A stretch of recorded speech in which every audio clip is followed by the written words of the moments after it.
দূর থেকে বশীকরণ। অবাধ্য নারী অথবা অবাধ্য পুরুষকে মুহূর্তের ভিতরে যদি বশীকরণ করতে চান, তাহলে এই বশীকরণ ক্রিয়াটা আপনার জন্য অত্যন্ত কার্যকারী। দেশ ও প্রবাস থেকে কালো জাদু তন্ত্রমন্ত্র এসকে চ্যানেলটি এই মুহূর্তে যারা দেখছেন, সকলকে জানাই আন্তরিক প্রীতি ও শুভেচ্ছা, আন্তরিক ভালোবাসা। ভিডিওর শুরুতে জাতিগতভাবে প্রত্যেকটা মুমিন মুসলমান ভাই বোনদেরকে জানাই সালাম, আসসালামু আলাইকুম। হিন্দু দাদা দিদির প্রতি আদাব, অন্যান্য সকল ধর্মের প্রতি রইল আন্তরিক শুভেচ্ছা ও অভিনন্দন। দেশ ও প্রবাস থেকে যে যেখান থেকে আমার ভিডিওটা দেখছেন, যদি চ্যানেলে নতুন হয়ে থাকেন চ্যানেলটা সাবস্ক্রাইব করবেন, পাশে থাকা বেল আইকনটি বাজিয়ে দিবেন, যাতে নিত্য নতুন ভিডিও সবার আগে সবার প্রথম আপনি পেতে পারেন। যদি ভালো না লাগে দেখতে থাকুন, দেখতে দেখতে ভালো লাগা ভালোবাসা হয়ে যাবে ইনশাআল্লাহ।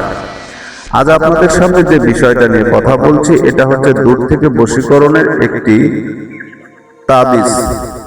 এটা একটা সেহের, এটা একটা কালো জাদু, এটা একটা কালো জাদুর নকশা, এটা একটা কুফুরি নকশা। এই কুফুরি নকশা দিয়ে আপনি যে কোনো মানুষকে দূর থেকে 24 ঘন্টার ভিতরে বশীকরণ করতে পারবেন, বাধ্য করে নিতে পারবেন, আপনার নিয়ন্ত্রণে নিতে পারবেন। সেই ব্যক্তিকে আপনি আপনার প্রভাব বিস্তার করতে পারবেন তার উপর।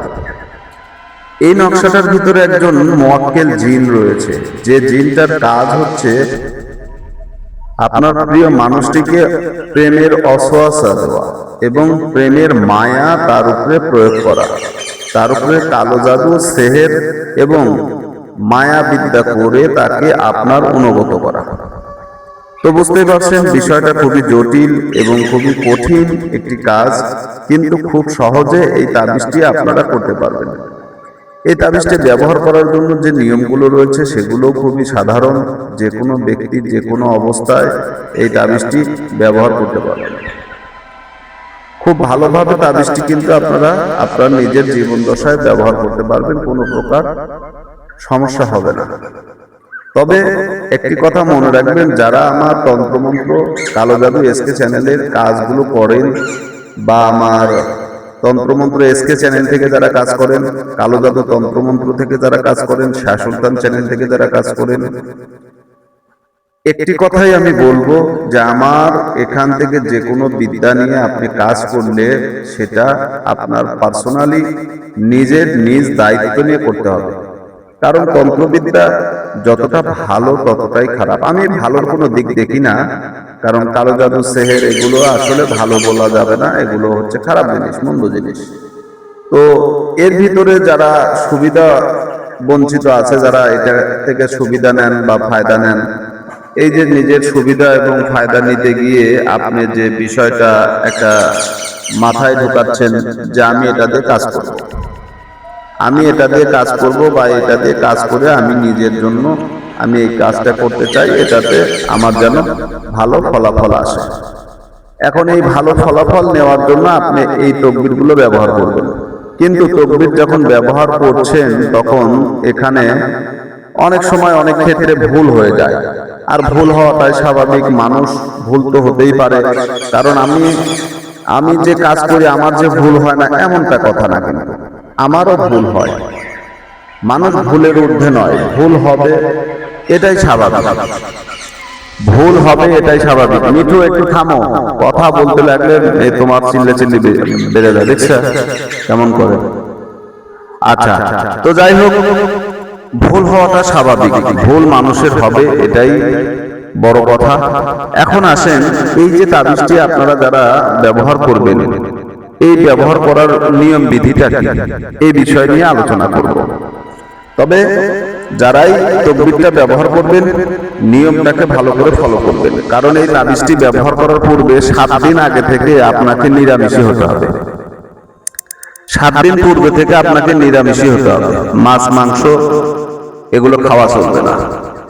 যদি এমার্জেন্সি কাউকে বশীকরণ করতে চান বা কারো উপরে এই প্রভাব বিস্তার করতে চান, দূর থেকে কোনো নারী বা পুরুষকে যদি আপনি বাধ্য করতে চান, এটা নারী পুরুষ উভয়ের উপরেই তকবিরটি অত্যন্ত ভালোভাবে কাজ করে। এখন আপনি এই প্রভাবটা যদি নিজে থেকে করতে চান, এই ক্রিয়াটা যদি আপনি নিজে থেকে করতে হয় বা করেন, তাহলে আপনি 7 দিন পূর্বে থেকে আপনাকে নিরামিষী হতে হবে। নিরামিষী হওয়ার পর আপনি যে কাজটা করবেন, এই তাবিজটা লেখার জন্য আপনাকে দুইটা কালি সংগ্রহ করতে হবে। এক নম্বরে কাইসার কালি আপনাকে সংগ্রহ করতে হবে, 2 নাম্বার হাবরো জাফরান কালি সংগ্রহ করতে হবে। আর যদি মনে করেন যে না আমি একটা কালি ব্যবহার করব, তাহলে কাম সিঁদুর দিয়ে ব্যবহার করতে পারেন। কাম সিঁদুর, ঠিক আছে? কাম সিঁদুর যদি ব্যবহার করেন তাহলে আর দ্বিতীয় কোনো কালির দরকার হবে না। এখন এই তাবিজটি লেখার পরে এই তাবিজটি যখন আপনারা অঙ্কন করবেন, এই দিনের একটা ব্যাপার আছে। অনেকেই এইটা নিয়ে প্রশ্ন করবেন, হুজুর দিনের কথা তো বললেন না, সময়ের কথা তো বললেন না। মানে সময় এবং দিন এটাও খুবই গুরুত্বপূর্ণ।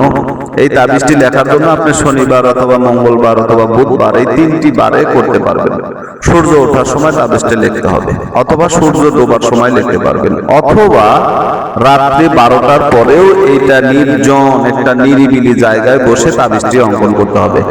তবে এই তাবিজটা যখন অঙ্কন করবেন তখন আপনার আশেপাশে কোনো লোক থাকা চলবে না, আপনার কাছে কোনো লোক থাকা চলবে না। আপনাকে তাবিজটি খুবই নীরবে অঙ্কন করতে হবে।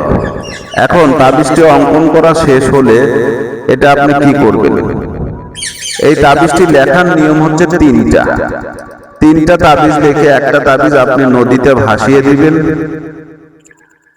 একটা তাবিজ আপনি কবরে বা শ্মশানে পুঁতে দিবেন, আর একটা তাবিজ আপনি গাছে লটকিয়ে দিবেন। আপনার ভালোবাসার মানুষ, কাঙ্ক্ষিত ব্যক্তি, সে আপনার কাছে পাগলের মতো ছুটে আসবে, কোনো সন্দেহ নাই। পাগলের মতো ছুটে আসবে, কোনো প্রকার সন্দেহ নাই, যদি সহি নিয়মে কাজ করে। এবং তাবিজটি লেখার পরে এই তাবিজে কিছু বস্তু ধারণ করাতে হবে, সেগুলো আপনার জানা থাকতে হবে। যেমন বিশেষ করে এই তাবিজের ভিতরে আপনি লজ্জাপতি গাছের শিকড় দিতে পারেন, অথবা হাতি সুরা গাছের শিকড় দিতে হবে। এটা কিন্তু বাধ্যতামূলক, দিতেই হবে।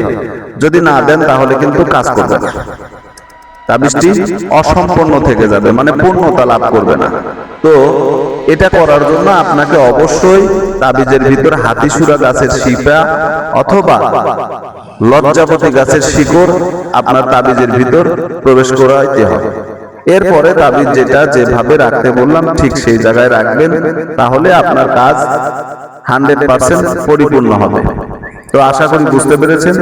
দেশ ও প্রবাস থেকে যেখান থেকে আমার ভিডিওটা দেখছেন, যদি চ্যানেলে নতুন হয়ে থাকেন চ্যানেলটা সাবস্ক্রাইব করবেন, পাশে থাকা বেল আইকনটি বাজিয়ে দিবেন, যাতে নিত্য নতুন ভিডিও সবার আগে সবার প্রথম আপনি পেতে পারেন। একটি কথা মনে রাখবেন, আমার কোনো তকবীরকে অসৎভাবে খারাপ কাজে খারাপ উদ্দেশ্যে ব্যবহার করবেন না, এতে আমার কোনো ইজাজত নেই। যদি এগুলো করেন তাহলে আপনারা নিজেই বিপদের সম্মুখীন হবেন, বিপদে পড়ে যাবেন। দ্বিতীয়ত, যারা আমাকে দিয়ে কাজ করাতে চান, যদি আমাকে দিয়ে কাজ করাতে চান তাহলে সরাসরি ফোন দিবেন, অথবা ইমো হোয়াটসঅ্যাপে আমাকে SMS করে তারপরে কাজটা করে নিতে পারেন। ধন্যবাদ সকলকে, ভালো থাকুন, আল্লাহ হাফেজ।